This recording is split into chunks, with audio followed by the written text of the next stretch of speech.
ব্লাউজৰ দিশটো ল'বৰ কাৰণে চাওক হাত দুখন মই এনেদৰে মিলাই ল'লোঁ আৰু দেখিছেনে আৰ্মহোলৰ চিলনি দুটা সমান জোখত এনেদৰে মিলাই ল'লোঁ। মিলাই লোৱাৰ পাছত চাওক কান্ধৰ পৰা মই দিশটো লৈ লৈছোঁ আৰু ব্লাউজটো আপোনালোকে যিমানটো জোখত দীঘল কৰিব নিজৰ হাইট অনুসৰি দীঘল কৰিব পাৰিব।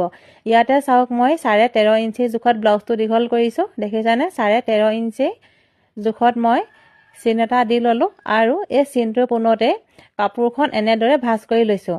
দেখিছেনে এই চিনটোৰ পোনত কাপোৰখন এনেদৰে ভাঁজ কৰি লৈ গাৰ ছাইডৰ ফালে এই কোণটোত অকণমান কাটি লৈছোঁ যাতে দুয়োটা ছাইড মই সমান জোখত চিলাব পাৰোঁ। এনেকৈ যদি আপোনালোকে কঁকালৰ পাতলিটো চিলায় তেতিয়া কিন্তু কঁকালটো কেতিয়াও আগাগুৰিয়া নহয়, ব্লাউজটো সমান জোখত হ'ব।